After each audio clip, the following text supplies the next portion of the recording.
Welcome to the IEA's 34th webinar of the year. My name is Kwame Owino. I work as Chief Executive Officer of the Institute of Economic Affairs, and I'm glad to welcome you to this 34th webinar.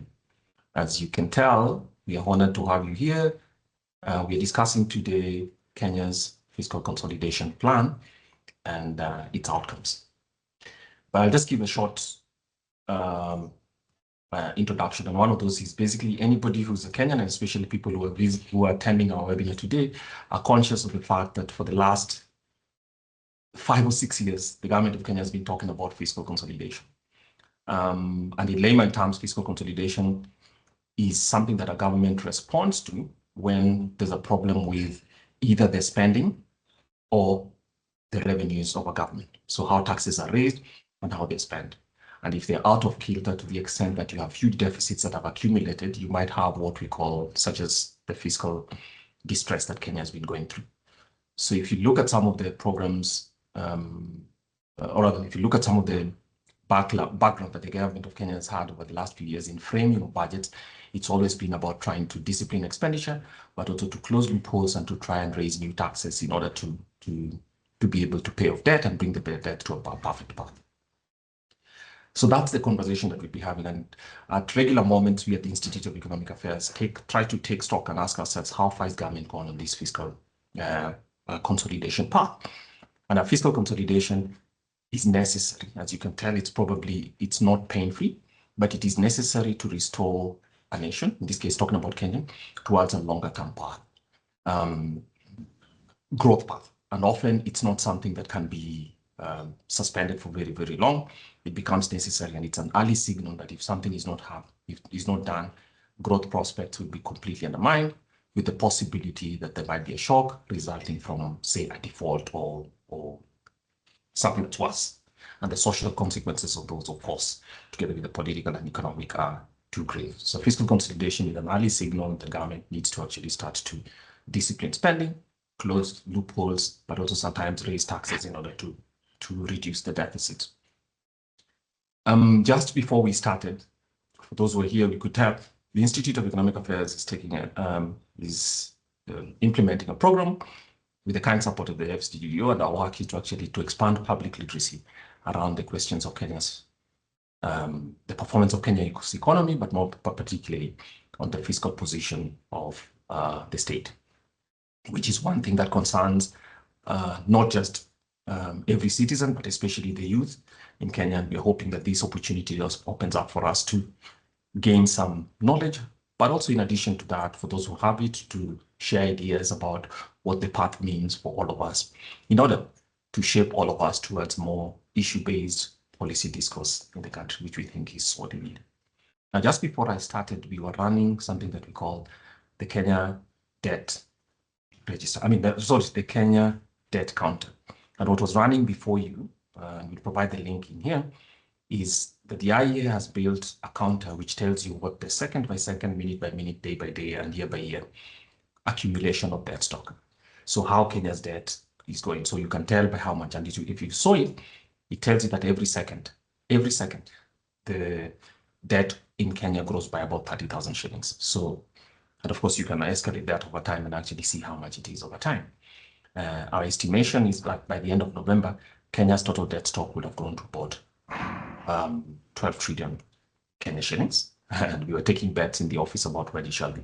So we intend this to be an education tool, a fact-based education tool that allows people who are interested in these questions, for one, public discourse through personal education, but also for us to have dialogues with each other, informed dialogues with each other around the performance of Kenya's economy, but also the main and topical issues affecting public life and government performance in Kenya.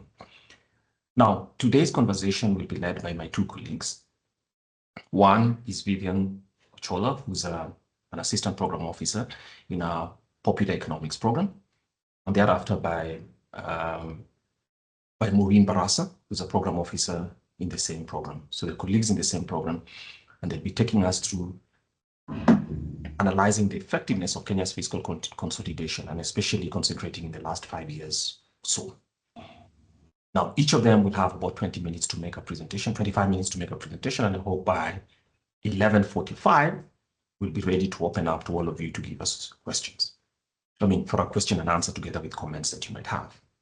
The presentation will be presented on PowerPoint and they'll be speaking to us in a while. Now, just before they start, the tradition at the Institute of Economic Affairs is to inform you that this session is being recorded, not for any other purpose, but just for archival purposes. Many people use it for public education thereafter, so that we can use it as a reference and provide it.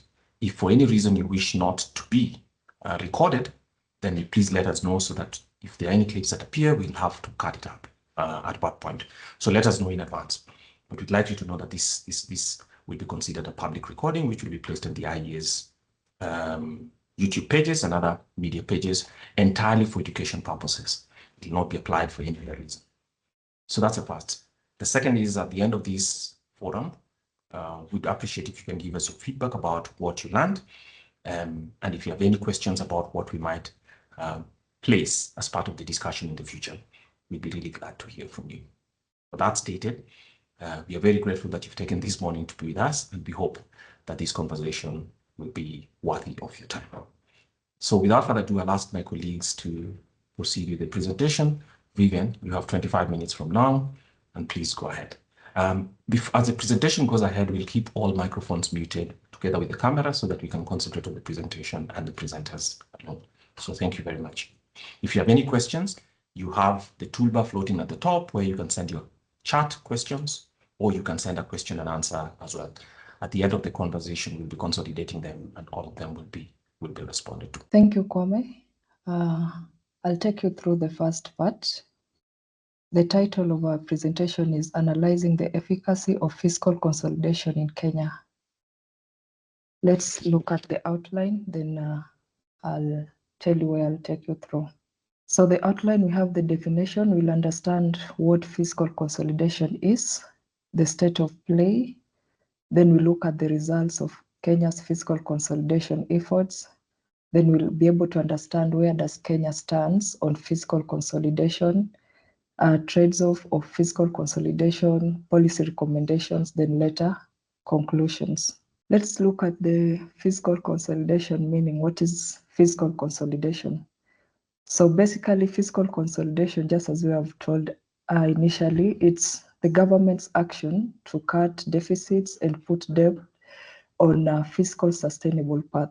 So basically, there are efforts that the government uses to improve the fiscal health of an economy. And it helps to reduce budget deficit and also manage public debts. Then some of the goals are improve budget credibility, efficiency, credibility and efficiency. So the first goal of fiscal consolidation is to improve budget credibility and efficiency. Then another goal is to create fiscal space for development priority. So any fiscal consolidation should be able to create a fiscal space for development priority. Then also to reduce borrowing cost. So fiscal discipline will help equates to credibility plus sustainability, then plus trust, so which result to lower interest rate, which in the long run helps to lower the borrowing cost. Then another goal is to ensure long-term debt sustainability. So fiscal consolidation should ensure long-term debt sustainability. So why countries pursue fiscal consolidation is basically to enhance macroeconomic stability, because we realize that excessive deficit and increasing debt can destabilize the economy. Therefore, it is necessary for any country to undertake a fiscal consolidation to make sure that there's stability in the macroeconomics. Then the instruments that are used, we have expenditure cuts and tax increases or revenue increase. So a country can either choose to cut expenditure or increase revenue, or both. Then in Kenya, so this is not something new. Other countries have tried it, they have applied it. And in Kenya, it was started in April 2021. Then the debate was around economic growth against fiscal stability. Then we also realized that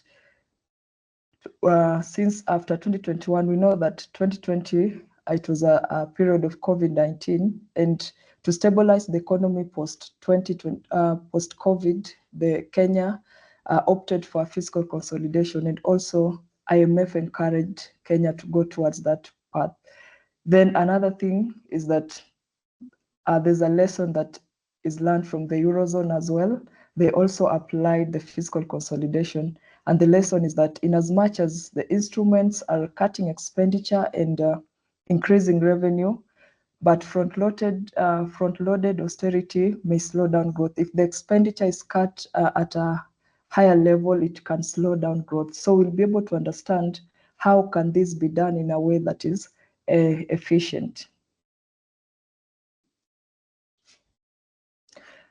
Now, we went to Google Trends to look for how often do people search for the word fiscal consolidation for the period between 2020, September 27, 2020, all the way to 2025.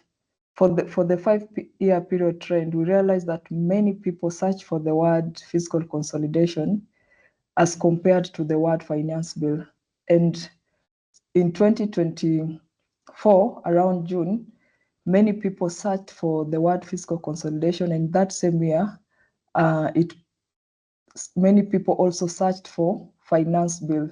So we realized that during these peaks, if you look at the Google trend, during these peaks, many people do search for the word finance bill and fiscal consolidation, especially during the budget seasons, June 2022, then later in June 2024.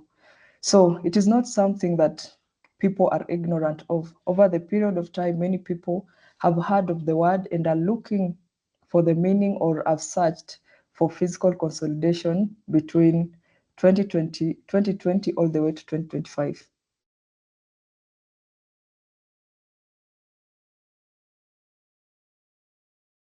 So let us see what are some of the fiscal consolidation possibilities. So we realize that there are two tools that are used in fiscal consolidation, either revenues or expenditure.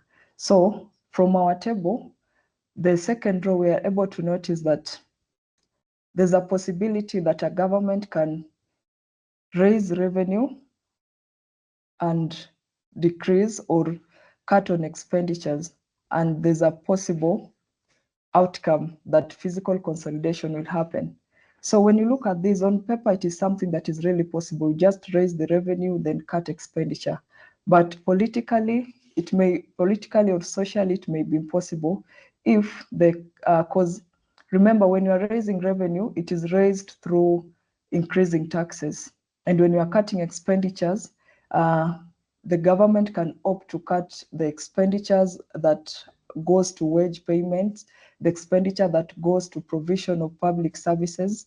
So when a government decides to raise revenue and reduce expenditure, that implies that these same people that you are cutting the services that goes to them and also cutting some wages, you expect more money from them in terms of taxes. So this, if not applied well, can be impossible, and socially it can be resisted because you cannot raise revenue at the same time cutting expenditure. So in as much as it is possible on papers, but reality, it can be difficult because many will not allow their taxes to be raised or their income to be cut with respect to fiscal consolidation. Then for the second option, we have raising revenues and raising expenditure. This is impossible because you can't raise revenue and at the same time raising expenditure. It won't catch up, it won't reduce the deficit, because the main goal of fiscal consolidation is to reduce the deficit, the gap between revenue and expenditure. So if you are raising revenue and at the same time increasing expenditure, so let's assume that revenue does not rise as much as expenditure. That means that the gap will continue to widen. So it is an impossibility. So fiscal consolidation cannot happen in that scenario. Then we have a scenario whereby you keep the revenues constant, then you reduce expenditure. So for this, there's a possibility of it working, because when you don't tax people more and you focus on cutting expenditure, it may narrow the gap between, or the fiscal gap between expenditure and revenues. So this can possibly work. Then the fourth one, we have decreasing revenues or cutting on revenues, then also cutting on expenditure. For this, it is ambiguous. It cannot really work, simply because you can't reduce revenues and at the same time reduce expenditure. It will be ambiguous, because the deficit will not, for example, if revenue reduce so much as compared to the reduction in expenditure, then they won't catch up. It is a math that cannot add up. Then the last one is a possibility of raising revenues and keeping expenditure. So for this, a government may decide that all the public services will continue to provide them, will continue to pay you the same wages, but will require more taxes of you. So this can possibly work if the expenditures are well managed and the government is spending on things that does not waste government's money or people's money, then at the same time raising revenue. This is possible because revenues will rise to a point where the fiscal deficit will be reduced, and therefore there'll be a possibility of a fiscal consolidation. So those are the possible outcomes. If fiscal consolidation happens, when a government chooses to increase revenue and decrease expenditure, there'll be a possibility of it happening. And the third one, when revenues remain the same and expenditures reduce, there'll be a possibility. When revenues increase and expenditures remain the same, there'll also be a possibility. But for the rest, the two remainings, those are impossible. They're ambiguous. It can't happen.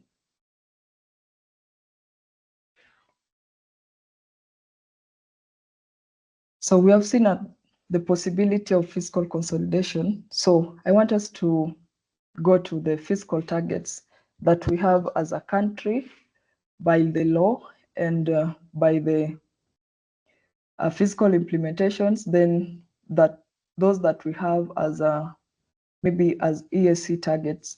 So these acts as benchmarks. So we are able to notice here that the first column shows us the fiscal targets we are talking about. Then the second column tells us the metric, then the sources of those information. So the present value of public debt to GDP ratio, the fiscal target should be at 55%. That is according to BPS.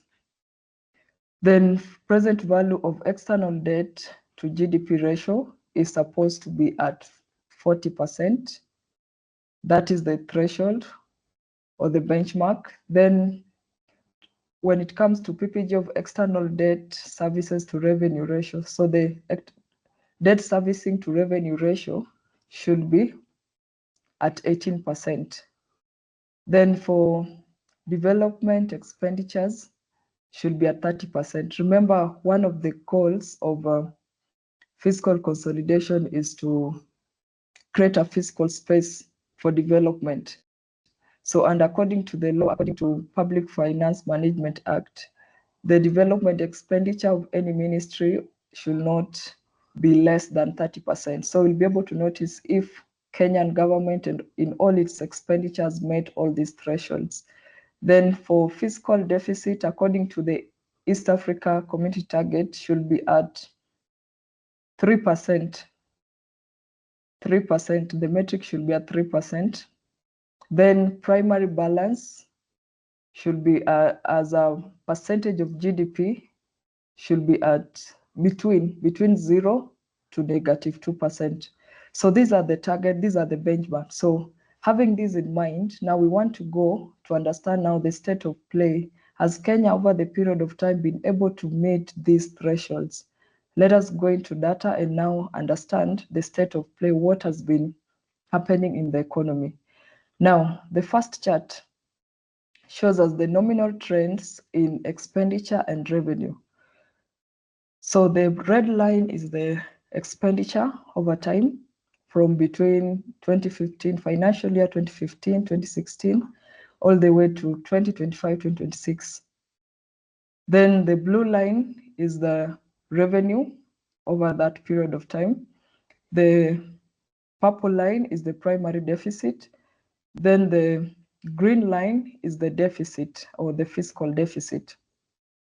So we are able to notice something. If you look at the red line, it is above the blue line. This shows that over the years, expenditure has outpaced the revenue. The expenditure over the years has outpaced the revenue in the country. Then revenue is below, is slightly below. Then we are seeing a dent somewhere in financial year 2019, 2020. We are seeing expenditure reduced slightly. Revenue, though, didn't reduce, but it increased at a decreasing rate. So expenditure reduced, and when you come down here to the purple line, the primary deficit, it also reduced. Remember, from the primary deficit and the fiscal deficit, they are in negative. So here it shows that it reduced slightly when expenditure reduced. Then the fiscal deficit also reduced. Remember, this was attributed to COVID. Expenditure reduced during COVID, and it thus affected the primary deficit. Though,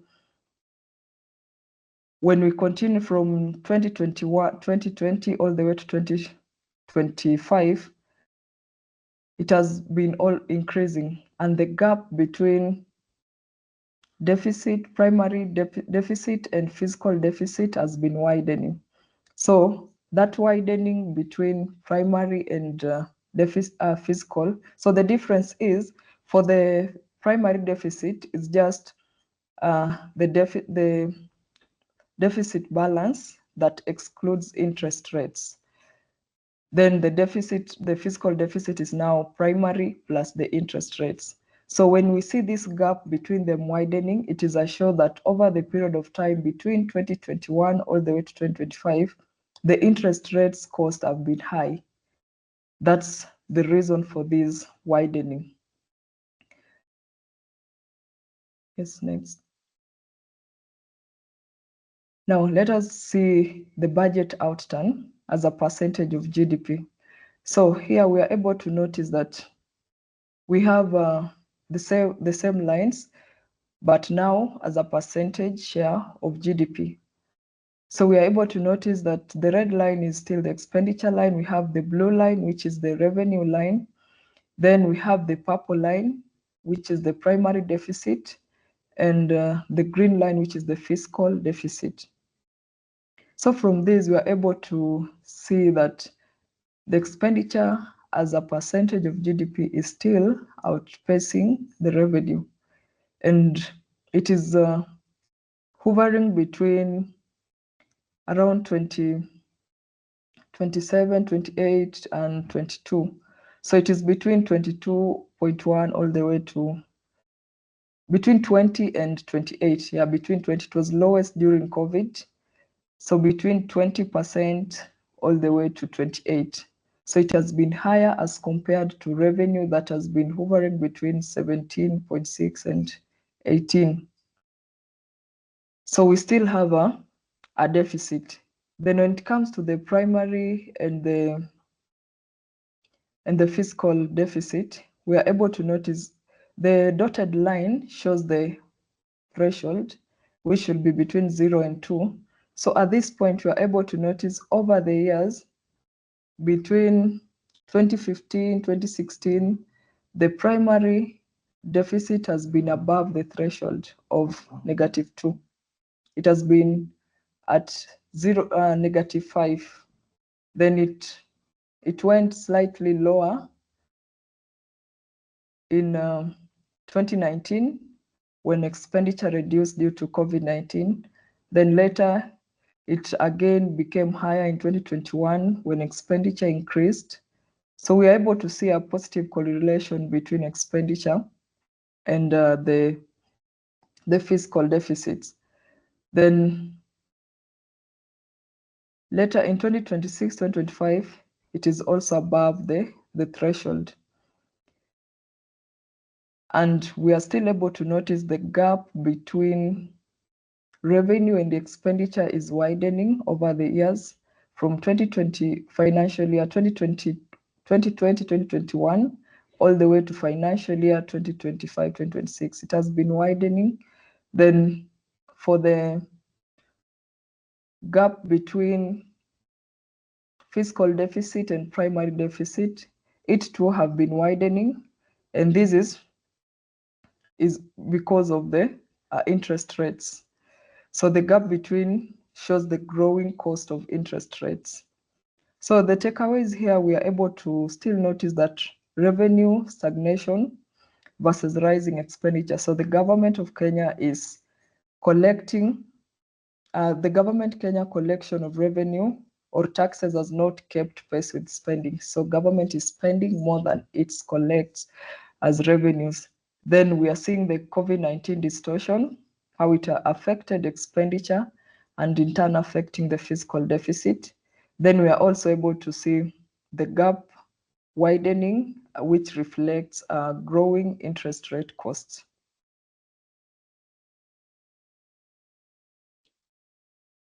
So we have seen that our expenditures exceeds or outpaces revenue.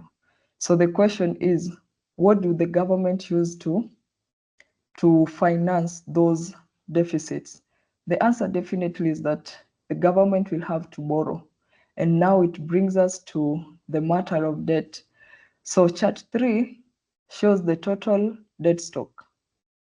And if you're able to see clearly, the line above the bar graphs is the public debt, the total or the accumulation of public debt from December 2019 all the way to February 2024. And you are seeing it has been rising. It has been rising over the period, except for between December 2023 and February 2024, where it slowed slightly, and we are going to understand why. Then when it comes to the bars, the green bar above shows the domestic borrowing or debt stock that are borrowed domestically. Then for the orange bar shows the external borrowing. So if you look keenly at the bars, we are able to notice that somewhere around 2023 February, the domestic borrowing bar is higher. So the debt has been increasing, but with time, the government borrows more domestically as compared to what it borrows externally. So you'll be able to understand later what does that mean to the Kenyan economy. Now let me explain this. We are able to notice here that the debt stock has reduced between 2023 and 2024. So this is associated with the appreciation of the shilling. So, and also the exchange rate. Remember, when the government is borrowing external debts, it borrows in USD. And when it comes to payment, we later understand that. So the reason for this dent here is because of the depreciation. Sorry, it is because of the depreciation of the Kenyan shillings. So that made it made borrowing, domestic borrowing increase, and while the external borrowing decreased at this point. So the next chart will help us to understand it very well. The accumulation of debt stocks also shows that there have been fiscal expansion. Remember, the government has been borrowing to finance a couple of developments. So there have been fiscal expansion between 2019 all the way to 2020. So we'll see at the next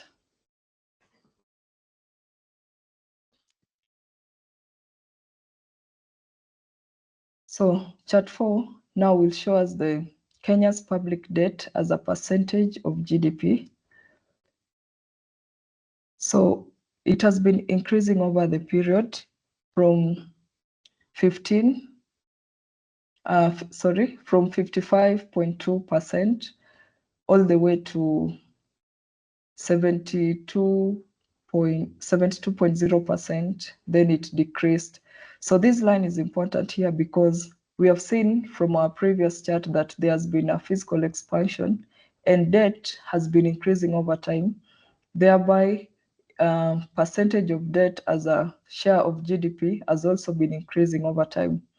And we are able to notice that there have been a sharp increase between 2021 and 2022 from 68 all the way to 72. We'll understand why that was so.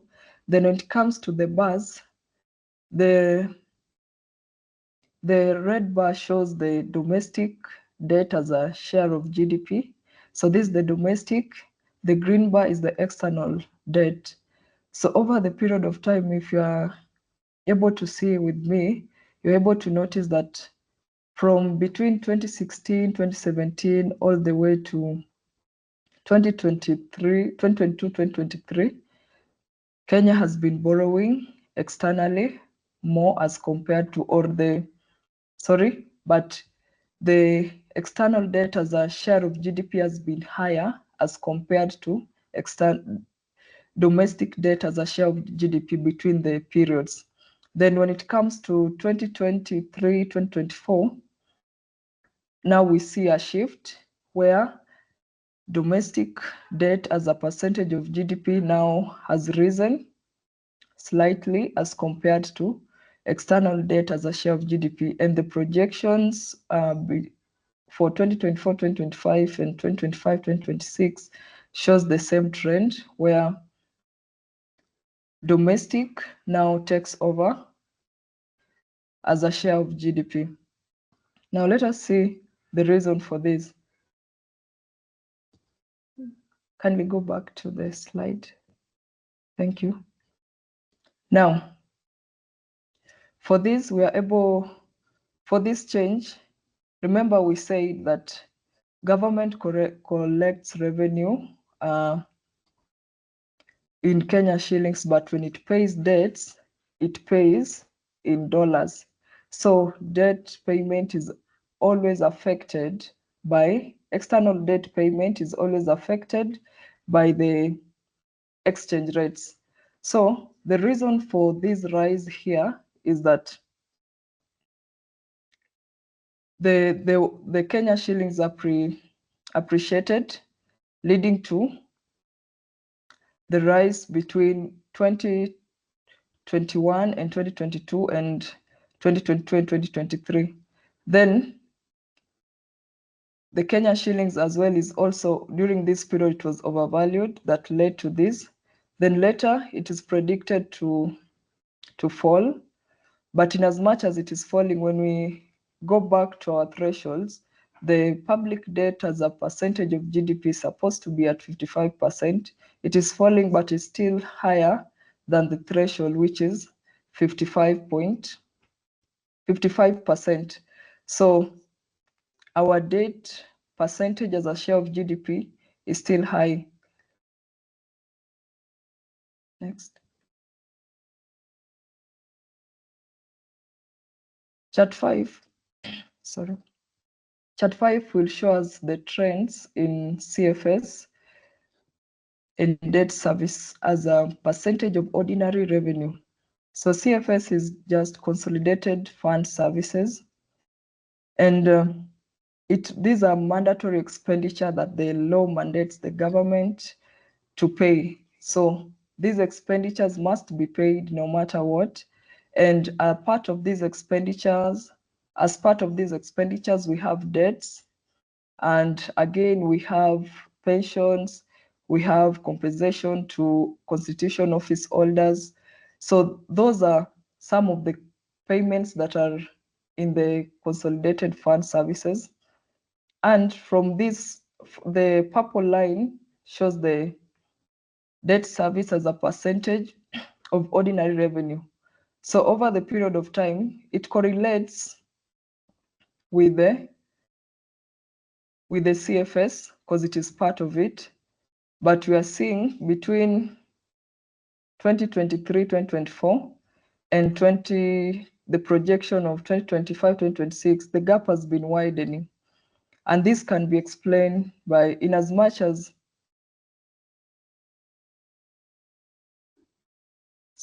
so we are seeing that during these periods, the percentage of debt service as a share of revenue has been rising over time. And before I explain this, the gap between here, let us understand what is happening in the bars below. So from the bars, we are able to see the blue bar. The first blue bar here shows the interest rate eternal. The orange bar shows the interest rate external. The green bar shows the redemption internal. Then for the light blue bar shows the redemption external. So if you look at the bars and the flows of these bars, we are able to notice that over the periods between 2018, 2019, all the way to 2025, 2026, the blue bar, which is the interest rate internal, is higher as compared to interest external. It is higher all through. So that shows that domestic borrowing is expensive. It comes with a higher interest rate as compared to external borrowing. Then, now let us shift our focus to this light blue bar. It has been high in 2019. It reduced in 2020 because of the extortions of COVID-19. Then when it comes to 2023, 2022, 2023, the financial year 2022, 2023, it was slightly above 10. Then the following year, it rose nearly double to about 24%. So there was an increase in redemption of external debts. So the increase in redemption of external debt, this is what led to this increase in the percentage as a share of ordinary revenue. So we are able to notice during this period, this is the period whereby Eurobond was paid. And the reason why it doubled this much, the redemption of external debt, why it doubled this much is that when Eurobond is paid, remember the terms states that you pay all the interest first, then the principal at once. So the effect of paying of the principal Eurobond led to this high shift in the redemption of external debt between 2022 and 2023. Then, so that shows the effect for this sharp increase of debt services as a share of ordinary revenue from 59% all the way to 73%. Then we are able to notice now between 2020 financial year 2023, 2024 and 2024, 2025, we are seeing that the redemption now reduced a little bit, redemption of external debts. Then for the redemption of internal debts increased a little bit. Then for the interest rates for external debts remained constant. But when you look at the lines up, there was just a slight change. Then for the prediction between 2024, 2025 and 2025, 2026, it shows a slight fall. But one thing we are noticing is that there's a widening here between the CFS and the debt servicing. So if you look at the bars keenly, you are able to notice that redemption of both internal and external was predicted to fall between 2024, 2025 and 2025, 2026.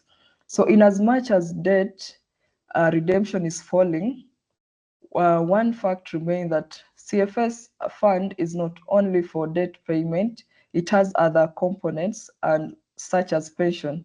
So in as much as debt servicing is falling, but the gap between CFS and debt servicing is widening because of other payments such as pension. So as of 2025-2026, we are seeing that 66%, the prediction shows that 66% of 66% will be used as debt servicing as a share of ordinary revenue. So this shows that if 66% is used to service debt, so that implies that the amount left, which is 34%, that is the only amount that is now used for public services. So it leaves, the servicing of debt leaves the government with a little to spend when it comes to providing public services. So this shows us what are the effects of debt in an economy. Next.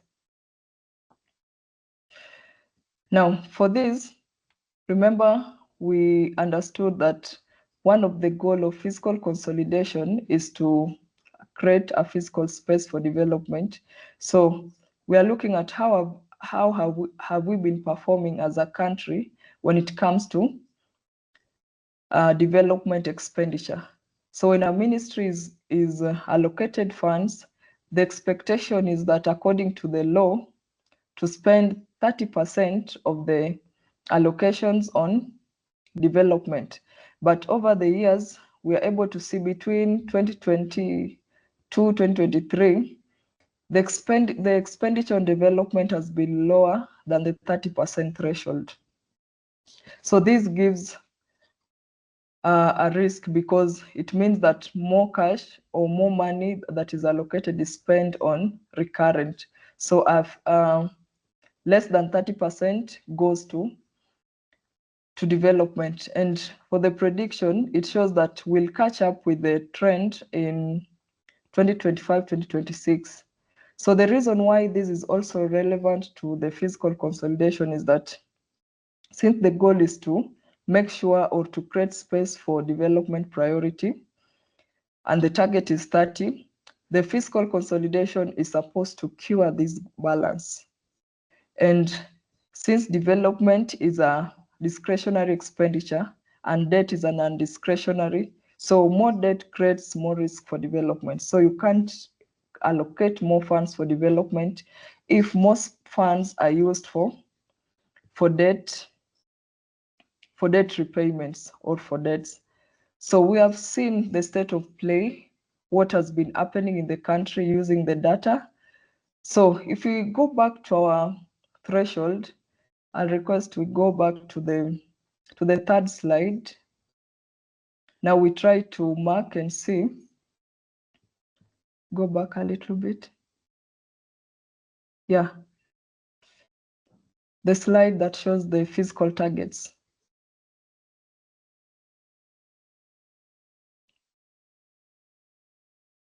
The next.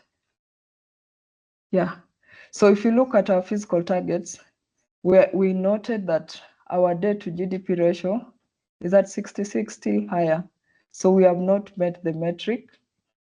The only point at which we are at a better position is present value of external debt to GDP, where we were about at 30%. So we have made the threshold, we are still below the threshold. Then when it comes to external debt service to revenue ratio, we are still higher. Then development expenditure, this is the threshold and we are still low, so we have not met that. Then when it comes to expenditure on national government expenditure on wages, it is more than this, it is about 42%, so it is still more than the threshold. Then for our fiscal deficit, we saw it is higher than 3%, so we are still having a problem here. Then for the fiscal balance, as of 2024-2025, it is higher than the -2%. So we still, the fiscal play or the state of play in the country still show that we are still at our state, and therefore it shows that fiscal consolidation, there's need for fiscal consolidation. So I'll invite my colleague Maureen to take us through the next session or the next part. Thank you. All right, thanks, Vivian. So Maureen, as you start, please note that Vivian has taken much more time than was available. She took almost 35 minutes. So you'd have to be a little more prompt in your time so that we don't lose our audience. So if you can do it in 20 minutes or less, I'd appreciate that. Go ahead. Okay, thanks.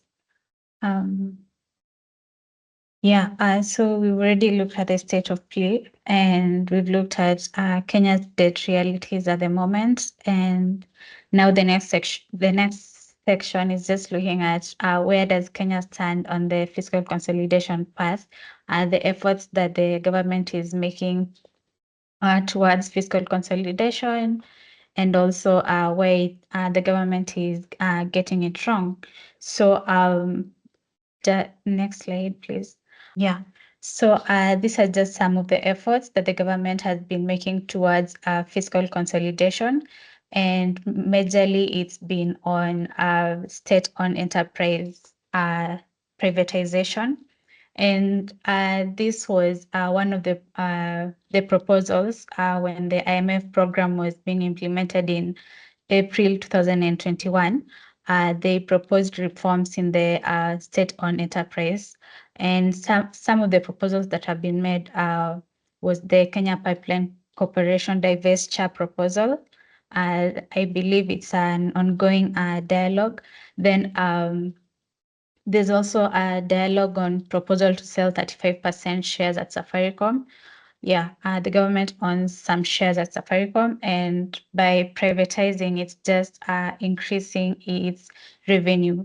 We've already discussed the instruments for fiscal consolidation, that is increasing revenues and also cutting on expenditures. So the government is trying to look at some of these state-owned enterprises. Yes, and there was a cabinet resolution meeting on state-owned enterprises privatization, and what was resolved was that all professional bodies categorized as state-owned enterprises be declassified and not financed through budgetary allocations. So that is just cutting on expenditure, and also proposal to restructure some SOEs. By restructuring, it also cuts on expenditures, and we will see in some slides to come on pending bills across different government bodies, and SOEs take the largest share. So the proposal to restructure, merge some SOEs, and professional bodies are not being financed by budgetary allocations. They're trying to perform fiscal consolidation from the expenditure side, what you see here, and also divestiture proposals and also sell shares. They're trying to work on that end because, we've seen expenditure. No, we've seen some sort of fiscal consolidation is politically risky. So they're trying to look at the less political risk bits. Then next is subsidies. Subsidies are mainly a form of government or public body support given to individuals or firms to provide a benefit that will not otherwise exist, and often to achieve a socially desirable outcome. And in this year's budget, the government, through the CS National Treasury, made a proposal of 8 billion shillings for the fertilizer subsidy program in the budget for this financial year, and that is increased expenditure on the government side. So we've already looked at the efforts, and now where do the challenges exist? Then yes, apart from subsidies, another challenge in fiscal consolidation efforts is the pending bills. And pending bills are generally payables that the government entities have recorded for goods, works, or services received, but they're not settled within the agreed terms, and they're arrears. So it's like delayed payments, which will be paid in future. Yes, they are classified as pending bills, but they should actually be added as public debts. And in this chart 7, we have pending bills as a share of GDP, both in stock, both in stock in nominal terms, that is in billions, and as a share of GDP from the year 2019 to 2023. Yeah. So the purple bars just shows the MDAs. Then the green bars shows the county government, that's at the top, and the bluish bars shows the state corporation. And we have the trend line at the top, that is the total pending bills as a share of GDP. So the total pending bills dropped in as a share of GDP dropped in 2020, 21. That is the COVID effect. The government was trying to carry out some measures to sustain the budget, and it rose in 2020, 21, 22. Then it sort of steadied around there in 2021, 22. That was when the IMF program was being implemented in Kenya. The implementation started then, and we can see the bluish bar, that is the state corporation. It reduced as much as it takes the largest share of the pending bills. And yeah, we see there's an increase in pending bills for counties as well as pending bills for MDAs. So what you're trying to say here is, as much as they are making an effort on fiscal consolidation, we see that they're still implementing things like subsidies, and also the pending bills in themselves, they should be added to public debt because they're still arrears and they're unaccounted for, and they're just delayed, and they hide the full effect of debt. Yeah, they're sort of a form of default. And if we add the pending bills for 2023-24 to the total public debt, it gets to approximately 72%. It moves the total public debt as a share of GDP to 72%. And next slide, please. Yes, so still in discussing the wrongs that the government is getting in fiscal consolidation process.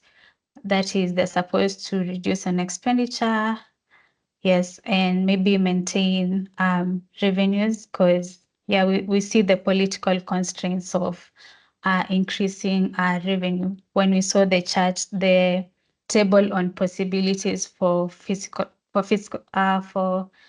consolidation. So we have a supplementary budget. The government has been doing habitual budget revisions due to optimistic revenue targets. They've been having unrealistic revenue targets consistently, and they're getting it wrong. So they have to sort of adjust the budget. And we'll see the provision on supplementary budgets in the Constitution, because it's being misused most of the time when they are implementing and approving these supplementary budgets. Then you have the issue of supplementary budgets being now a routine. It's not exceptional, but it erodes fiscal discipline. Yeah, we have the thresholds that the government is supposed to keep in terms of present value of debt to GDP ratio, development expenditure, among other things. So that fiscal discipline to keep to those targets is being eroded over time. Next slide, please. Then here we have table 2 that shows the implication of supplementary budgets on fiscal deficits and primary balance for the year 2024-25. And what happened here? We have the revenue numbers. the expenditure numbers, both in revenue, expenditure, fiscal deficit, and primary balance, both in nominal terms, that is in trillion shillings, and as a percentage of GDP. And we have the ones that were approved and the revisions that have been made in both Supplementary 1 and Supplementary 2. So expenditure in nominal terms, what was approved by Parliament was 5.1 trillion. Then when the revision was done in Supplementary 1, they reduced the expenditure to 4.95 trillion. On revenue, the approved was 3.43 trillion, and they reduced it to revenue targets to 3.15 trillion. Then the deficit that was approved was negative 1.67 and a primary balance of negative 0.66 trillion. So when Supplementary Budget 1 was approved, yes, the expenditure reduced, the revenue targets also reduced, the fiscal deficit increased because, yeah, we saw the fiscal consolidation possibilities table, if we refer to that, and also the primary balance increased. Yes. Then for Supplementary 2, they increased the expenditure, they maintained the revenue. Then the fiscal deficits, it widened, the gap widened. It increased from negative 1.8 to negative 1.87. The primary balance also increased. The gap also widened again. That is from negative 0.79 to negative 0.88 trillion.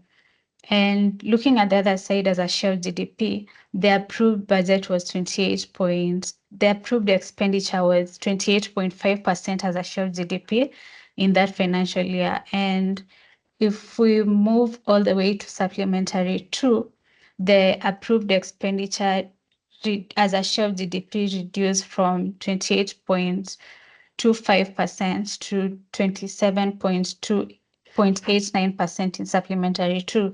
But remember, it reduced in Supplementary 1, then increased in Supplementary 2. And this has an effect on fiscal deficits.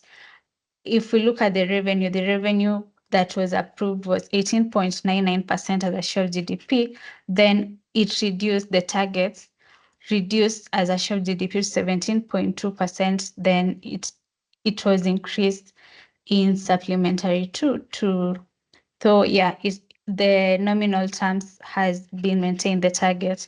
So what effect does this have on the fiscal deficit? It has increased the fiscal deficit from negative 9.26% as a share of GDP to negative 10.75% of GDP. If you remember the charts that were being shown by my colleague previously, then at the primary balance, it was reduced from, it increased from negative 3.767% as a share of GDP, what was approved, to negative 5.04 as a share of GDP.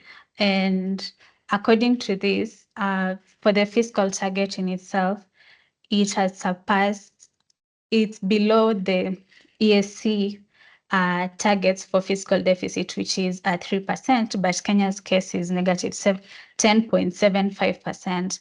So it keeps losing on its thresholds.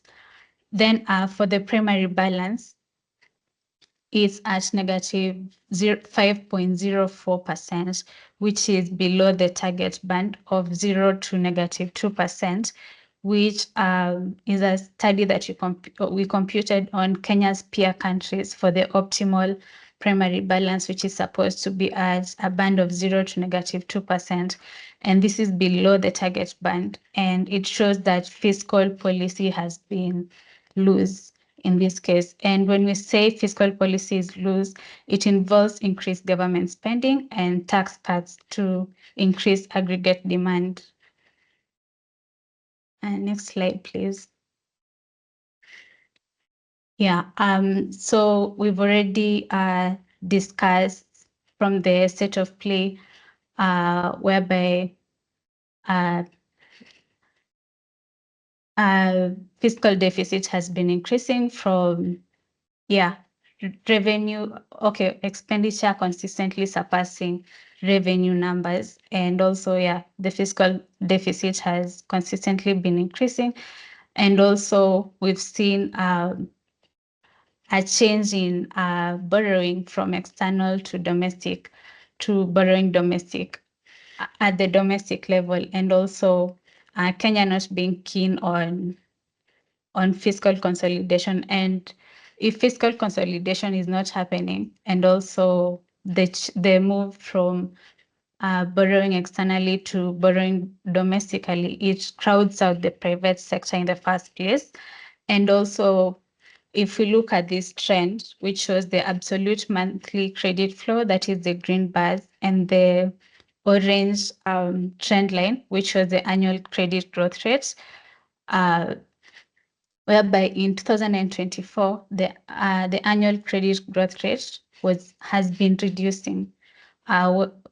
If you remember the bars where the change in external and domestic borrowing occurred, it switched in 2023, 24, and 24, 25, around there. So if credit in private sector to the private sector is being crowded out, that means growth is not happening, because if growth mainly comes from private sector, and if growth is not happening and the government is expecting to collect more revenues, it's failing in fiscal consolidation, because it will have to make painful adjustments on the expenditure side instead. So we've looked at where Kenya stands on fiscal consolidation. Now we'll look at why is fiscal consolidation itself a challenge. So we've looked at the numbers. Now, what does the politics, or rather, the politics and maybe the theory around it, that makes it a bit difficult to implement fiscal consolidation? So we'll just quickly look at the next slide, please. The political, previous slide. Thanks. We look at the political economy of budgets, and what you have here is the large ministerial budgets in the financial year 2025-26. And this just shows the top 6 ministerial budgets out of the 10 ministerial budgets, apart from the funds allocated to counties. And for these top 6 ministerial budgets, it accounts for 82.3% of the total spending. So which leaves very little to spend for the remaining 4 ministries. And what you see here, apart from the current regime trying to keep up with its beta agenda, there's also the role of the government in provision of public goods. And what do you mean by the role of government in provision of public goods? The government is supposed to provide specific public goods and leave the rest of the roles to private sector. So there are 4 purely public goods in these 6 largest ministerial budgets that the government provides. That is the public administration and international relations, the governance, law, justice, and order, and the national security. Those are the top 3 ministerial budgets that the government provides as purely public goods. Then we have on the other 3 ministerial budgets that the government does, we have education, which is a private good with positive externalities, and we'll see the political economy around it. Then we have energy, infrastructure, and ICT.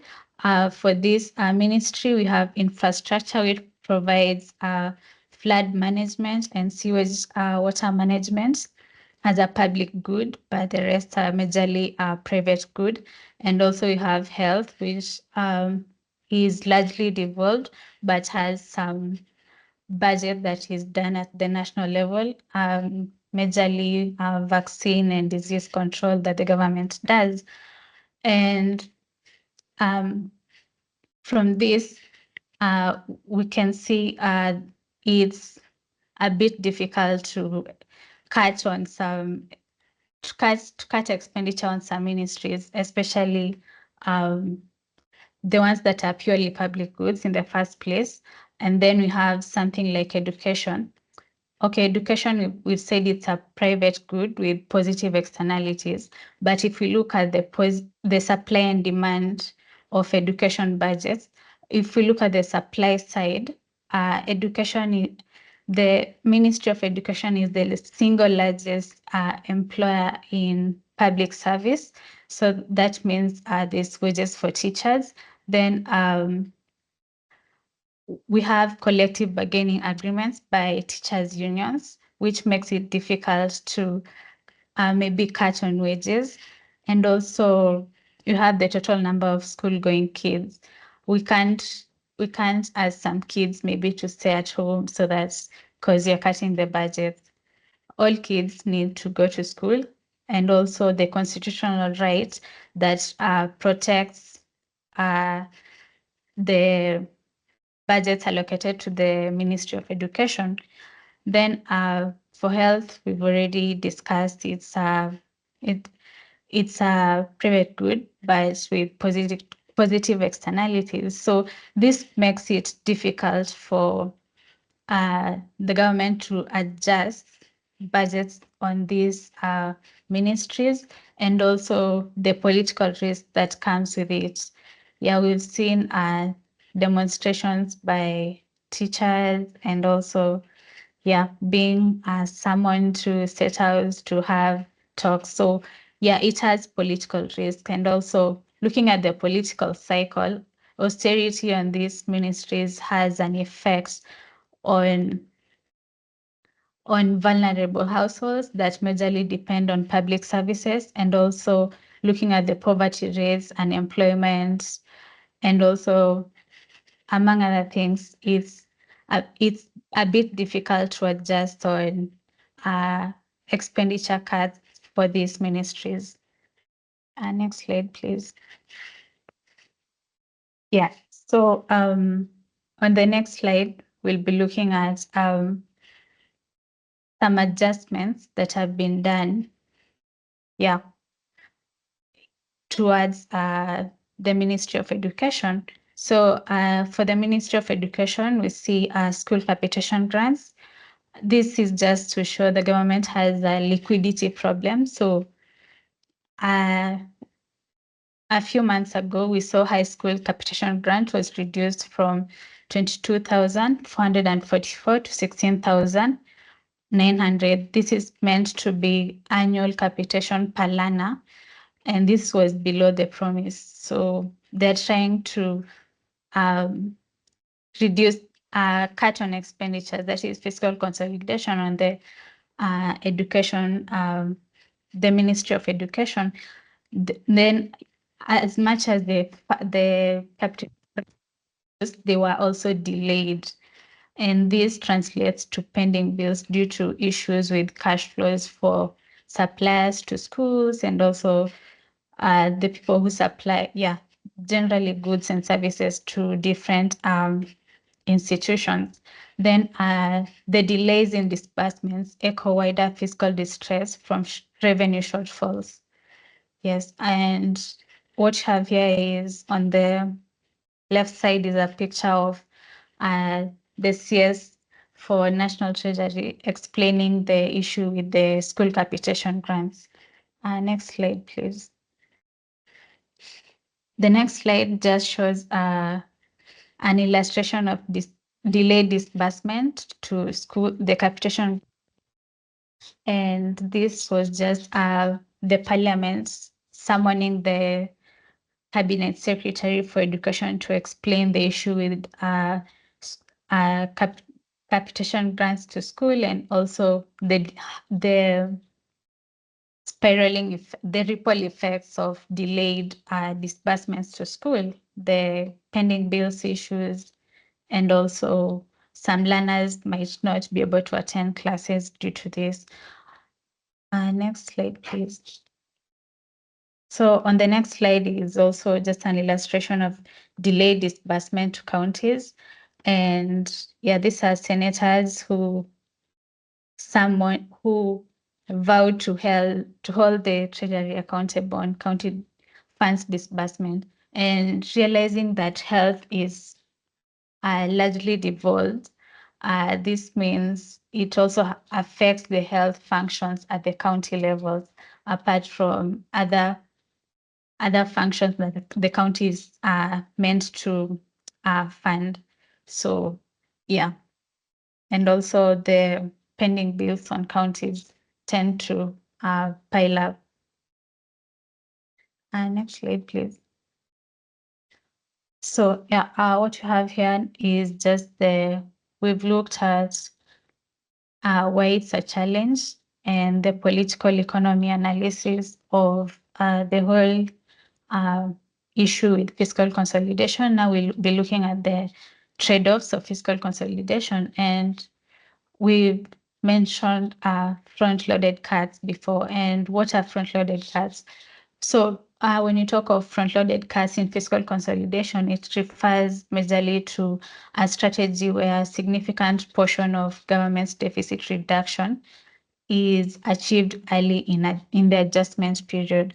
So this might mean large cuts when the fiscal consolidation process is starting, instead of maybe gradually launching the fiscal consolidation. And this in itself is politically risky. Like we saw last year, we had the generational protest by different people due to the increased taxes that people were protesting against. Then equity effects from delayed school and health funding. Yes, delayed disbursements, like we mentioned, some kids may not be able to go to school. People who majorly depend on public services will be affected by the delayed disbursements in this case. Then domestic debt service charges as a percentage of ordinary revenue. So the domestic debt service charges, yes, we've seen that it takes the largest share of debt service charges, the interest rates. So as a share of revenue, it continues to increase. So it makes fiscal consolidation in itself a bit difficult. Apart from the exchange rate risk on external debt, the debt service charges on domestic debt as a share of revenue is increasing due to, it's majorly expensive due to the high interest rates and also short-term maturities. Then domestic borrowing crowded out private credit in 2024, and it was shown in that chart for the annual credit growth, where in 2024 it was on a declining path, and we've seen the effects to growth in the long run. And also, if the government is expecting to implement fiscal consolidation by increasing revenue, it becomes a bit difficult. Finally, okay, not exactly finally, but yeah, we'll be looking at the policy recommendations. And one of the first policy recommendation is just realistic revenue forecasting, because okay, time and again we've discussed, even in previous papers and presentations, about the government having over-optimistic targets, and also looking at the political and social constraints regarding tax increases. There's need for realistic revenue forecasting, and also enforcing fiscal rules and limit abuse of Article 223. So by enforcing fiscal rules, he is trying to keep to the fiscal targets, and also the issue with the debt ceiling. The government has to implement a realistic debt ceiling that it can keep to, and also, or maybe just do away with the debt ceiling if at all they're not like keen on the debt ceiling. Then abuse of Article 223. The Article 223 majorly talks to supplementary budgets, which allows the national government to spend money not originally appropriated if funds are insufficient for a purpose, a new expenditure need arises, or money has been withdrawn from the contingencies fund. So there are rules that are attached to Article 223 on the supplementary budget. But time and again, we've seen it as a habitual thing whereby the different supplementary budgets are implemented, and also the spending limits on on supplementary budget is supposed to be not more than 10% of total amount appropriated by Parliament through supplementary budgets, but they've not been keeping to this rule. And also cut non-essential spending, ensure value for money. What do we mean by this? Of course, the government has to be keen on its spending priorities. What's urgent, and probably what's needed more than maybe a stadium or whatever, which might have negative present value in future. So instead of investing in white elephants, the government can repurpose the money, and just generally look at the value of money before investing. And then they're supposed to manage debt prudently. So if you have shorter maturities, or maybe the terms of either an external or a domestic debt are not recommendable, maybe the government can renegotiate and also extend maturities to give itself some fiscal space to pay back on the debts.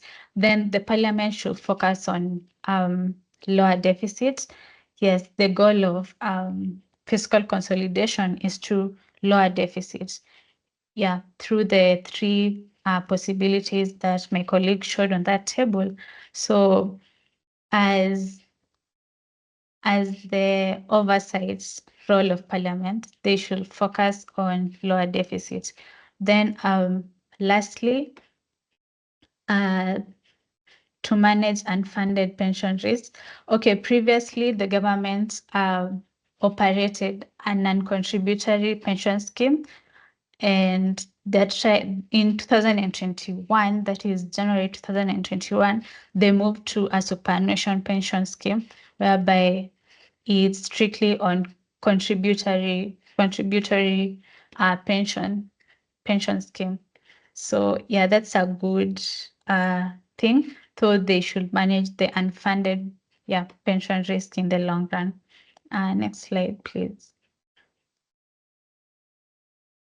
So yeah, the next slide is our conclusion, which is the balancing act. And on our left side, we have a man who is well, he's not doing well health-wise, and yeah, his body, he's sort of sweating, and he doesn't look like he's in a good condition. And this is like Kenya's fiscal position. It's not looking at the thresholds, the targets. We've only met one target on present value of external debt to GDP ratio. All the other targets, the government has not met them. So there's need, of course, there's need and all the efforts towards fiscal consolidation. But in doing all this, discipline is useful, but starving the muscle weakens the body. So by maybe implementing front-loaded cuts, increasing revenues, quickly, or maybe cutting on expenditures quickly. This tends to weaken the body. Yes, and we've seen people going to the streets due to feeling the heat of the moment. Yeah, and also Kenya mirrors the Eurozone mistake of an optimistic growth projection, of optimistic revenue forecast and supplementary budgets. When we talk about the Eurozone's mistake, before the global recession that happened, some European countries in the Maastricht Treaty tried, when they were, the requirement to get into the Maastricht Treaty was to perform fiscal consolidation.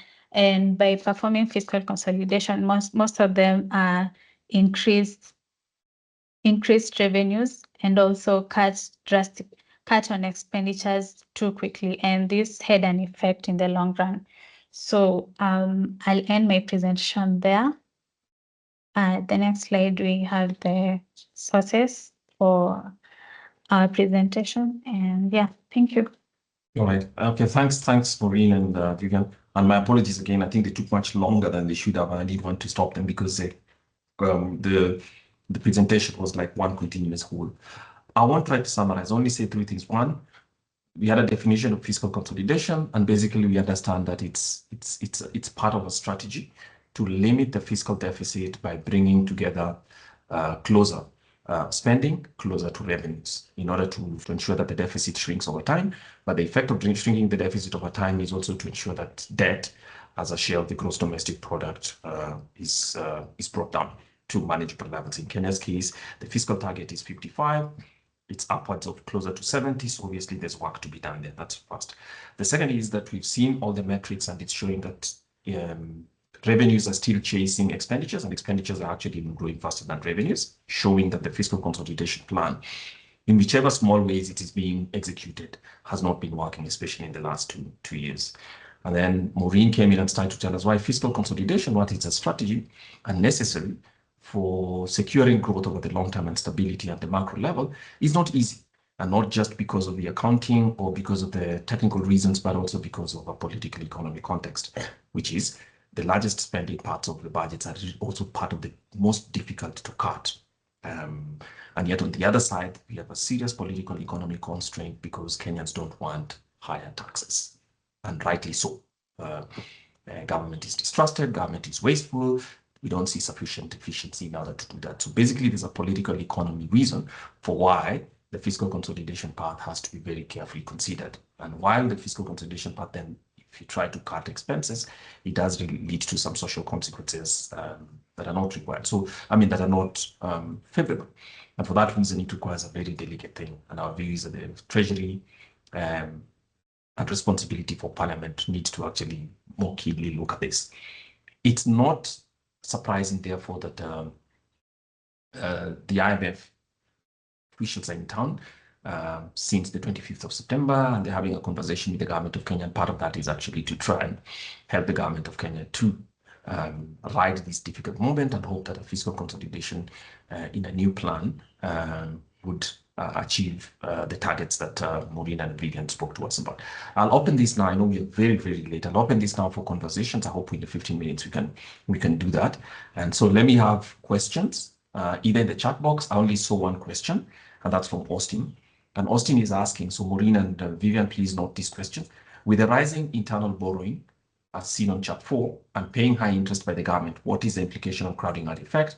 I think that was partly covered by Maureen, but anyway, still, Vivian and Maureen, that's for you. The next is Grace is saying that this is a very great presentation. Thank you for breaking down Kenya's fiscal position in a relatable way. We're grateful that you appreciated that, Grace. Can I have any other questions? If you have a question that you'd like for Maureen and Vivian to respond to, please raise your hand. You can raise your hand, or you can type it in the chat box or in the Q&A, and I'll read it out to them and have them respond to it. Let me see whether there's anything. I don't see anything yet. Is there a Q&A question? No, I haven't seen any posts here as well. So Maureen and Vivian, I'm not too sure that we have any other questions. So maybe you can respond to the question from, I'll have you both respond to the question from, oh, okay, there's then Naomi. How do we ensure we get accurate projections of revenue? So Naomi asks us, Naomi Kilu Makovo. I hope I pronounce your name right.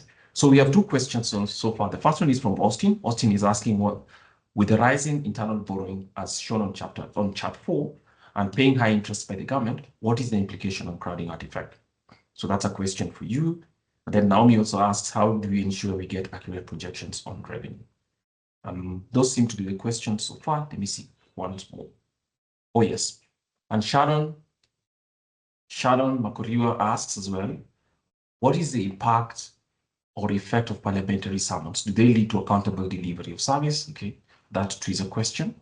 So we have 3 questions now, and noting that we have no time, I'll ask this time, I'll ask Vivian to take whichever questions you have, and then you can make your final comments as well, and then have Maureen conclude so that we can conclude. If you have any other questions while they're answering, please send it in the chat box and I'll allow them to respond to it before we close. So I'll go back to you, Vivian, and make sure your camera is on this time, Vivian, as you answer your questions. Okay, Vivian, go ahead.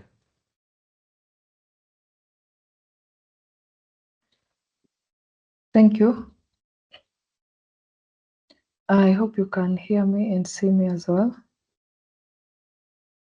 Okay, for the question on the rising internal borrowing, as we saw in chart 4, it was later explained, truly if the government borrows more internally as compared to more that which it borrows externally, it leads to crowding out effects. So we saw in the chart that Maureen showed us that there have been a decline in the credit rate to the private sector. So indeed, if government borrows internally, it will have an implication on the crowding out effects. Then for the question on accurate projections, I think what the country should do is to basically, they need a methodological approach to combine data and also the local understanding, not just predicting and realistic revenue, but it needs to consider a methodological approach on that combines data analysis and also the local understanding on how much revenue we can raise as a country. So I think that is what I wanted to answer. All right, let's go to Maureen. And Nimrod, yes, Nimrod Fadili has asked whether the presentation will be circulated. We'll circulate the presentation immediately after this. It will be available and the link will be placed on the IE's website immediately after we close. Thanks. Okay, Maureen, please give your final comment. Okay, so yeah, thanks. On the issue with, I think the issue with crowding out effect has been handled. Yes. So on accurate projections on revenue.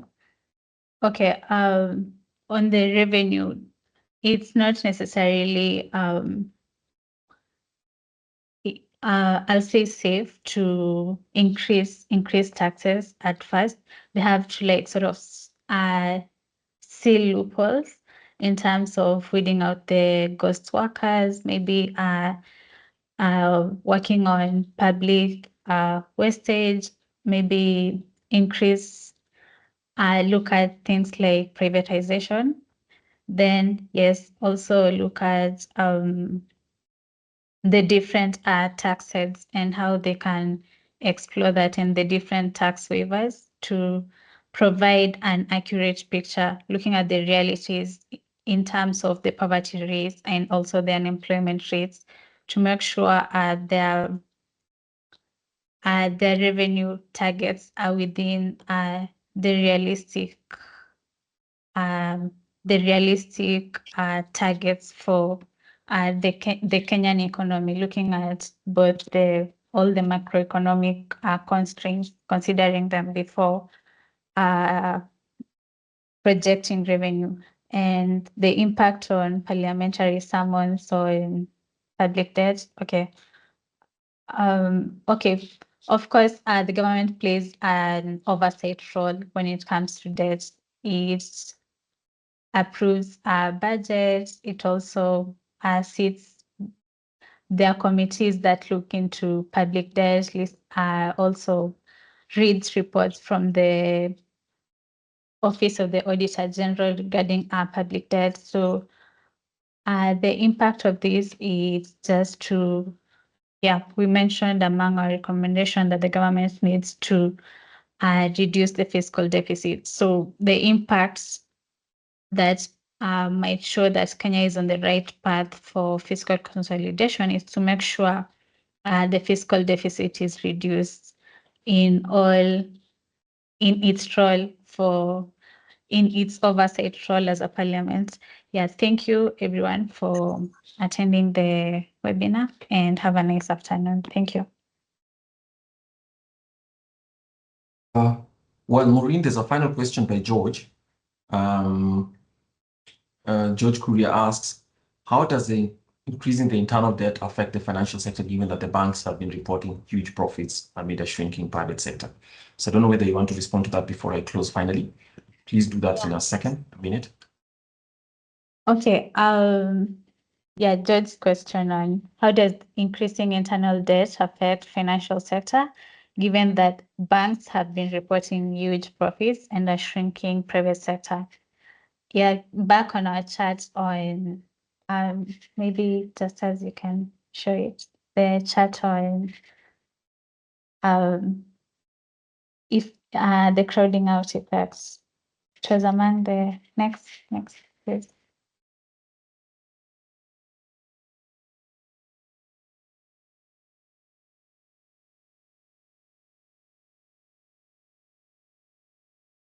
Yes, sorry, the previous chart. No. This one. So this just shows the trend in credit to private sector and the decline in annual credit growth happened when governments switched from borrowing externally, and we saw a growth in domestic debt, which is also attributed to repayment of Eurobond as well as the appreciation of the currency. But there was a huge preference to borrow domestically, and we've had the president trying to say we should borrow domestically. Of course, it has its impacts, and you're asking the governments, the banks have been reporting huge profits amid a shrinking private sector. So by crowding out effects, of course, banks, when they're lending money, they look at the risk factor. So they lend to the government majorly because it's a less risky borrower than giving people in the private sector, that is firms and individuals, than giving to government. And when it lends to government, of course, when the government is repaying back through maybe overdrafts and maybe bonds from these pension schemes and all that, the banks tend to make profits from government. Yes, they'll continue growing, but they're not lending to the private sector, they're lending to the government. And this translates to profit in banks and a shrinking private sector. I hope this answers your question. Thank you. All right. Yes. So basically, I think my colleagues have tried to present two things. One, that a fiscal consolidation is necessary, and it became clear after the shock of COVID when Kenya entered a program with the IMF. The function of that program basically was to bring government's finances back to balance, which means the growth path for the debt would actually have to come down over time. And then to provide some space for government money, revenues rather, not to all go into servicing debt. As you can see right now, close to 2 in every 3 shillings collected by government is being used to service, slightly more than 6 in every 10 shillings collected by government is being used to service debt. And that means that there's much, much less money available for other public services, which are also critical and needed by everybody. So what we are trying to frame was basically fiscal consolidation is necessary for long-term stability and growth of the country. I think that's not controversial. My colleagues have emphasized that the pain of inaction would be greater than the pain of action. And yet even that action in fiscal consolidation itself needs to be very carefully calibrated, because there are risks. And those risks mean that if the expenditure is cut too quickly through a severe austerity program, which means cutting government expenditure, it would have the kind of effects that we have, not just public service quality being affected, not just public service quantity being affected, but at the same time, it could tip the country into a severe economic shock. So they've tried to use analogies to actually show it's as if whether it's a household or a company needing to bring its debt levels down by making sure that it collects all the revenues that it can and uses those revenues efficiently. And it's very, very clear that the government of Kenya needs to. And then my colleagues went into government spending specifically and found out that, look, the 6 largest ministerial spending heads for the national government spend more than close to 85% of the money. It's telling you that that is where some of the efficiencies and some of the cutting will have to do. And obviously, in doing that kind of cutting, you have to be conscious about what the social effects will be, but at the same time, you'd have to go back to thinking about it at the second largest head is infrastructure, which is not necessarily a public good, and public goods are the things that actually government can do and nobody else. So it leads us to have to question the infrastructure program and expansion that the government of Kenya is undertaking. At the same time as, of course, trying to meet the development expenditure target, which is 30%. Infrastructure spending in Kenya is at about 19%. So we have to ask whether that infrastructure meets public goods or not. Meets the public goods requirement or not. If there are things that the private sector could spend on, government would definitely close that out by allowing private sector to do that. We've also demonstrated that most of the debt, and including pending debt itself, pending bills, which are actually outside the quantum of all public debt, are driven by state corporations. So if those state corporations could be reformed, whether that reform means closure, whether that reform means privatization, or whether it means downsizing them, I think those are essential things to part of this conversation. So as we said, in my view, the fiscal consolidation question is a national imperative. It is not partisan. It requires courage. There has to be transparency and obviously commitment from government, both national government on the one side. Both the executive on the side and parliament. So it's clear to be where the responsibility lies, because Kenyans actually want a government that provides the services it needs to provide at affordable cost, which is basically taxes that are moderate and useful. So, ladies and gentlemen, we are very thankful for the fact that you've been here. We hope that this conversation has helped to illuminate this. Our interest is actually to get more Kenyans to understand the performance of Kenya's economy, the performance of government, and the effectiveness of the public sector in providing the services for which taxes are raised and for which expenditure is directed. So we thank you again for being here, and we thank you for attending our 34th webinar for the year.